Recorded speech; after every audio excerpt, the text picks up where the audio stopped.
Ya, mungkin kita mulai, Kang Husni. Baik. Yang saya hormati ya, Kang Husni. Assalamualaikum warahmatullahi wabarakatuh. Waalaikumsalam warahmatullahi wabarakatuh. Alhamdulillahirabbil alamin dan syakirin dan na'imin. Asyhadu anna Muhammadur Rasulullah. La haula wala quwata illa billah. Bertemu lagi ya kita di podcast istilahnya. Dengan sekali kebetulan nih Kang Husni ada tugas dari mata kuliah fikih muamalah Kang Husni. Ya, siap. Kita podcast terkait mudharabah dan implementasinya. Kebetulan Ibu sudah membagikan materinya ya. Kita bisa baca atau dulu ya Kang Husni. Ini terkait mudharabah. Slide selanjutnya ya. Siap. Nah, landasan mungkin mudharabah Kang Husni sudah tahu ya pengertiannya. Saya yakin pasti sudah tahu. Namun apabila belum jelas gitu atau kita bisa diskusikan di podcast ini Kang Husni ya. Jadi kita santai aja, rileks tapi serius gitu. Kita saling bertanya, kalau tidak tahu saya juga tanya ke Kang Husni mengenai apa yang harus ya saya tanyakan tentang mudharabah dan implementasinya ini ya. Nah, dari landasan mudharabah ini Kang Husni bisa baca bersama ya. Itu dari juga Suhaib berkata, Rasulullah SAW bersabda, ada 3 hal yang mendapat keberkahan, yaitu jual beli dengan pembayaran, tempo, kirot atau mudharabah, dan mencampurkan gandum dengan syair. Keperluan bukan untuk diperjualbelikan. Itu landasan dari mudharabah ini. Nah, kemudian ada klasifikasi syirkah. Klasifikasi itu maksudnya kelas-kelas atau kelompok-kelompok dari kerjasama tersebut, Kang. Ada dari syirkah ini ada syirkah amlak atau milik ya yang sudah kita pelajari bersama, dan juga syirkah ukud atau akad. Nah, dalam syirkah akad ini dibagi lagi, ada syirkah al-amwal mengenai harta, dan juga syirkah al-akmal atau abdan, syirkah al-wujud, syirkah al-inan, syirkah al-muwafadah, syirkah al-mudharabah. Nah, fokus kita akan ke syirkah al-mudharabah, kerjasama ya terkait bagi hasil ini. Nah, kita langsung ke implementasinya Kang Husni. Terkait mudharabah atau qirad. Nah, kita bisa lihat ya di slide itu ada sohibul mal yang bekerja sama dengan mudharib. Itu modalnya 100% dari sohibul mal, 30% untuk mudharib. Dari modal itu sang mudharib melakukan usahanya ya, labanya tadi sudah diberitahu 70% 30%, namun ketika kerugian, nah kerugian ini biasanya ditinjau kembali sebabnya apa gitu ya biasanya. Kemudian ada lagi skema musyarakah. Tadi kan mudharabah, sekarang musyarakah. Yang membedakan ini nih Kang Husni, antara musyarakah dan mudharabah. Kalau tadi mudharabah ya, itu 100% modalnya dari sohibul mal. Tapi kalau musyarakah, akad musyarakah itu modalnya juga bagi gitu. Bagi dua ya. Mal 70%, dan juga dari satu 70%, yang kedua sohibul mal yang kedua itu 30%, misalkan seperti itu. Kemudian slide selanjutnya Kang Husni ya, itu ada skema mudharabah musitarokoh. Itu sama halnya ya seperti tadi, namun ini juga mirip-mirip dengan musyarakah gitu. Ini bagian dari mudharabah tapi mirip-mirip dari musyarakah. Selanjutnya, nah ini ada peta atau gambaran gitu kita bagaimana untuk mendapatkan mudharabah ini ya, akad mudharabah ini. Bisa kita baca nasabah, pemilik, dan penitip dana. Itu sebagai penghimpun bank syariah, maaf. Ya, bank syariah sebagai pengelola dana atau penitipan dana, penjual atau pemberi sewa, kemudian sebagai penyedia jasa keuangan. Itu menyalurkan dana ke nasabah, mitra, atau pengelola investasi, pembeli, penyewa, instrumen penyaluran dana lain yang dibolehkan. Kemudian itu akan mendapatkan margin atau bagi hasil gitu ya. Lalu menyalurkan lagi bagi hasil itu kepada nasabah. Dan kemudian ada jasa administrasinya dalam tabungan, ATM, transfer, letter of credit, garansi, transaksi, valuasi itu di sistem operasional bank syariah. Ya. Nah, ini ada fungsi bank syariahnya, Kang Husni. Bisa dibaca oleh Kang Husni. Bisa Kang Gali, fungsi manajer investasi, investor, jasa layanan, dan sosial. Nah, yang tamwil, yang manajer terdiri dari manajer investasi, investor, jasa layanan, dan yang mall ada sosial. Nah, yang manajer investasi yaitu aplikasi produknya yaitu menghimpun dana sebagai prinsip wadiah dan prinsip mudharabah. Yang investor penyaluran dana yaitu prinsip jual beli, murabahah, salam, istisna, dan seterusnya. Dan prinsip bagi hasil, mudharabah, musyarakah, dan prinsip sewa yaitu ijarah. Adapun jasa layanan, produk jasanya yaitu wakalah, kafalah, sarf, hold, dan hawalah. Ya, satu lagi terlewat yaitu rahan. Nah, adapun bagian dari mall yaitu sosial. Nah, dana kebajikan, maksudnya sosial itu bagi masyarakat luas. Maka di sini disebutlah dana kebajikan, begitu Kang Gali? Nah, ya. Dana sosial itu menghimpun dari penyaluran Qardul Hasan sebagai masyarakat luas dan penghimpunan dan penyaluran JIS, zakat, infak, sodako, seperti itu Kang Gali. Selanjutnya mungkin ya. Nah, di mudharabah ini ada mudharabah mutlaqah dan ada mudharabah muqayyadah atau deposito tabungan. Mungkin seperti itu Kang Musni penjelasan. Mungkin kita langsung saja kita ngobrol terkait mudharabah ini dengan implementasinya. Kita ngobrol santai aja Kang Musni. Jadi ya, santai aja. Ya, mungkin kita belum tahu atau bagaimana gitu terkait mudharabah ini, boleh kita saling bertanya aja Kang Husni. Dari Kang Husni aja dulu deh. Gimana nih Kang Husni? Baik. Ya, Kang Gali. Nah, kan begini Kang Gali ya. Namanya kan mudharabah. Mudharabah itu yang sohibul mal mempunyai harta, sepenuhnya hartanya itu dari sohibul mal, sedangkan pengelola disebut mudharib. Nah, ada pertanyaan nih buat Kang. Begini Kang Gali, bagaimana di dalam akad mudharabah ini pembagian keuntungan dan kerugian dalam mudharabah? Nah, saya pengen tahu nih Kang Gali, bagaimana pembagian keuntungan dan kerugiannya dalam mudharabah ini? Nah, begini Kang Husni ya. Kalau sepengetahuan saya terkait akad mudharabah ini ya, terkait tadi implementasinya, jika untung gitu ya Kang Husni, keuntungannya dibagi kepada pemilik harta dan pihak pengelola harta gitu. Jadi dibagi ya, ada bagi hasilnya, ada isbah bagi hasilnya, ada perhitungannya ya Kang Husni. Nah, kemudian sesuai dengan kesepakatan yang di awal. Sementara itu ya, jika rugi ini kerugiannya hanya dibebankan kepada pemilik harta.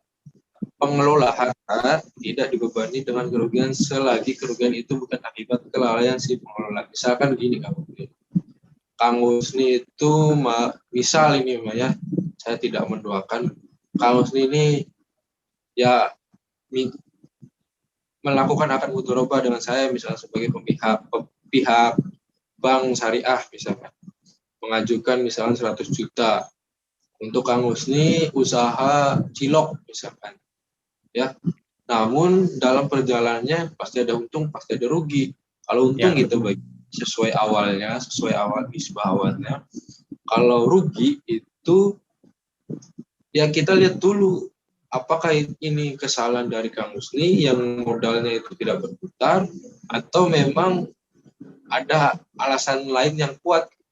Misalkan alasan lain yang kuat pasti kerugiannya akan ditanggung oleh saya gitu Bang Syariah, tapi dengan tinjauan tertentu seperti itu.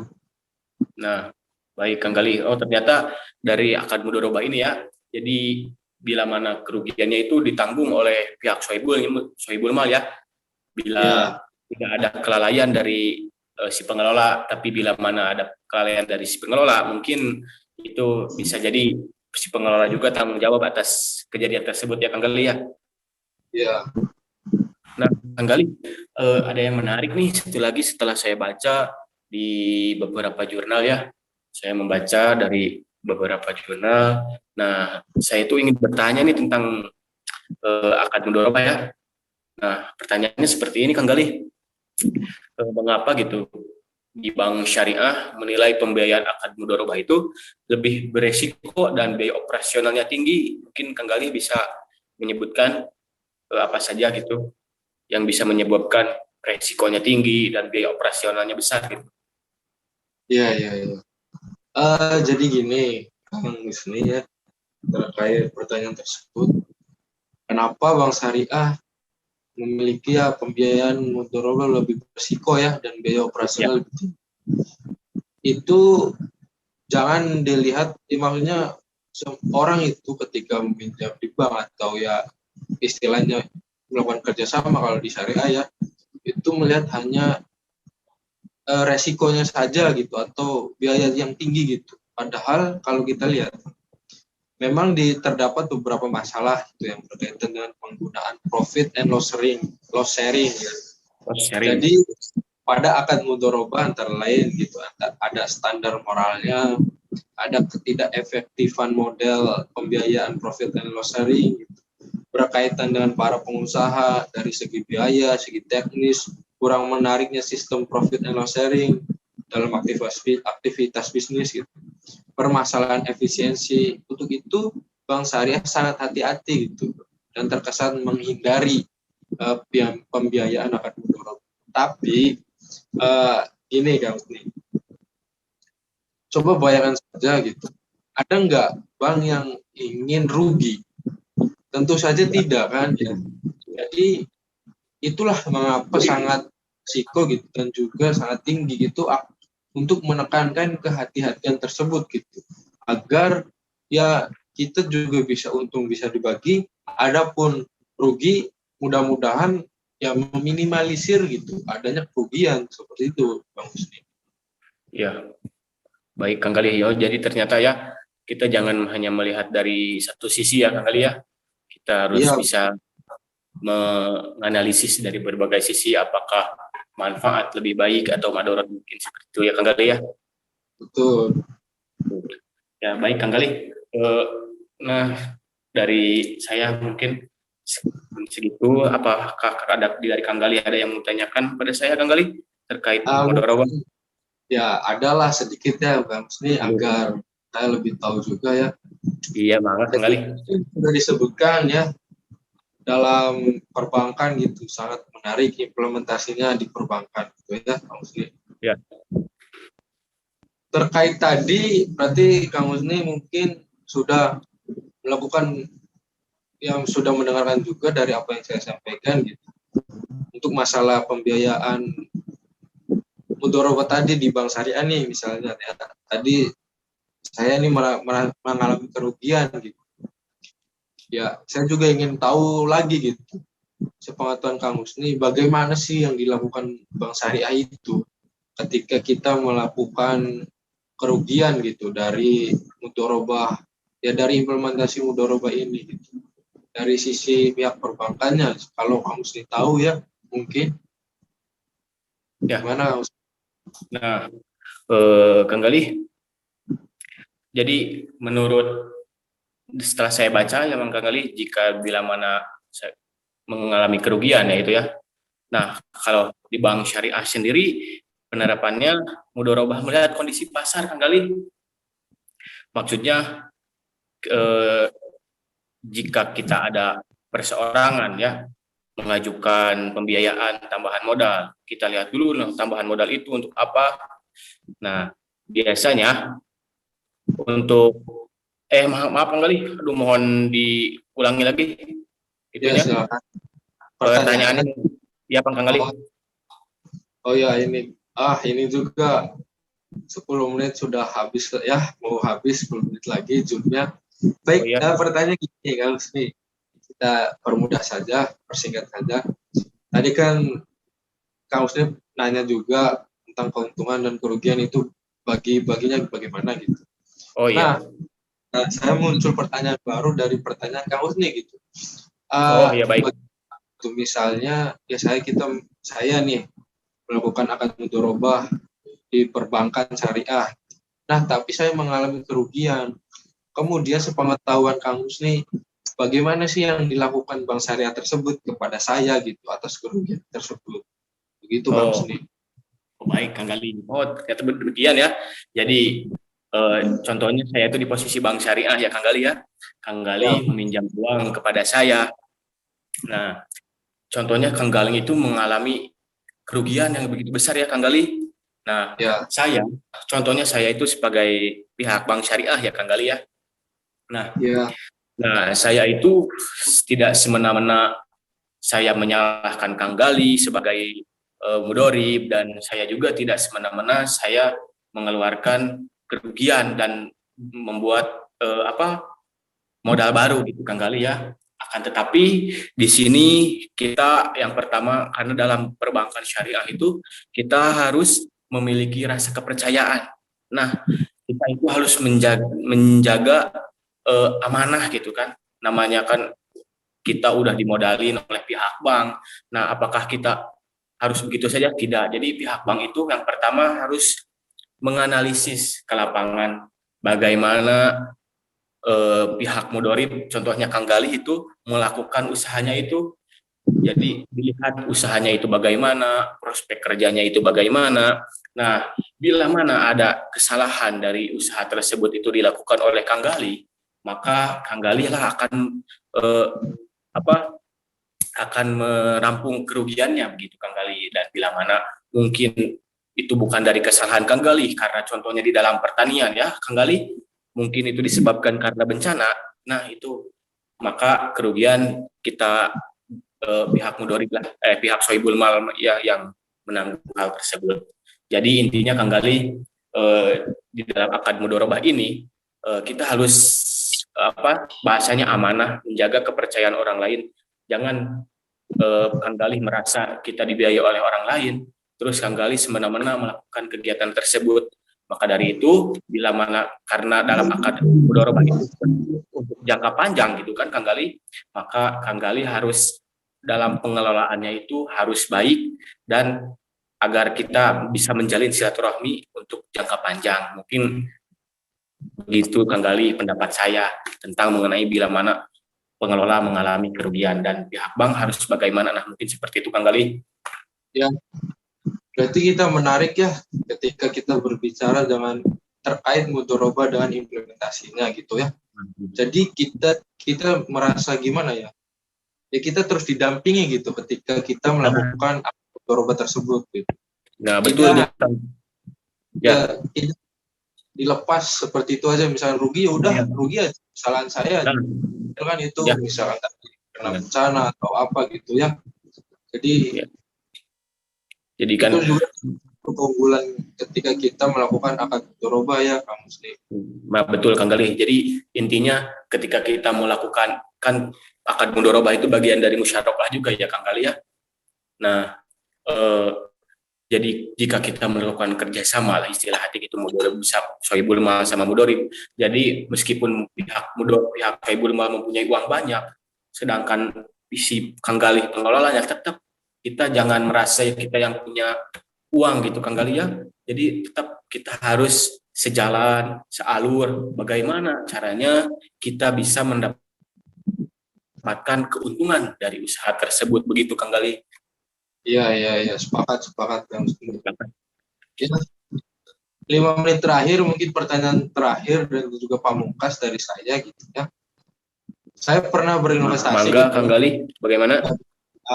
Melalui Akademi Toroba ini yaitu dalam produk tabungan ya, investasi ini. Ya. Nah, menurut Kang Husni gitu, apa keuntungan atau keunggulan ini dari bentuk tabungan ini ya, daripada kita harus menabung di bank konvensional? Nah, begini Kang Galih, alhamdulillah ya Kang Galih, kita ditempatkan di posisi perbankan syariah ya Kang Galih. Nah, alhamdulillah, kenapa perbankan syariah ini diadakan? Nah, karena mudah-mudahan dengan adanya bank syariah ini bisa meminimalisir bukan kecurangan, tapi keresahan yang ada di nasabah. Nah, seperti riba, seperti itu. Nah, Kang Galih, keunggulan dari Kang Galih menyimpan tabungan di bank syariah itu, yaitu yang pertama terhindar dari riba. Nah, maksud dari terhindar dari riba, yaitu untuk pertama, tidak ada terhindar dari riba, karena di dalam Islam riba itu hukumnya haram. Nah, dan dengan Maaf, Kang Husni, sebenarnya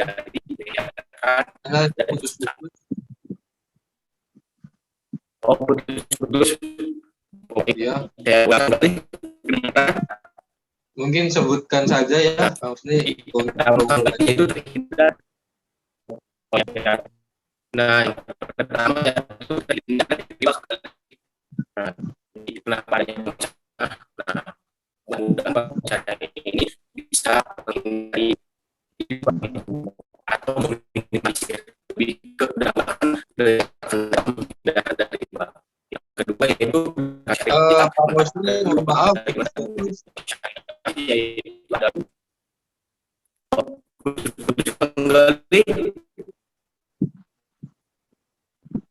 Ya, saya menangkap dari bagaimana ya itu. Jadi pertama keunggulannya terhindar dari riba gitu ya. Kemudian kita juga berdasarkan syariah Islam juga. Kemudian juga adanya bagi hasil gitu ya. Kalau di konvensional malah kita dikurangi gitu ya, Kang Husni. Ya mungkin ya cukup menarik diskusi pada siang hari ini. Namun sayang ya kita harus di stop dulu mungkin karena memang terbatas waktunya dan juga mungkin Kang Husni ada keperluan lain dan juga saya ada keperluan lain. Mungkin nanti kita bahas terkait kerjasama yang lain dalam akad syariah ini ya, di bank syariah ini. Terima kasih Kang Husni atas waktunya. Mohon maaf mengganggu. Podcast pada hari ini mungkin dicukupkan saja ya.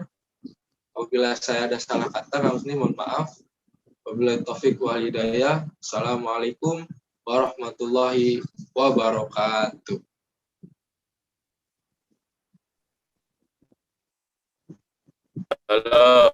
warahmatullahi wabarakatuh. Terima kasih Kang Galih atas waktunya. Semoga di podcast ini ada manfaatnya.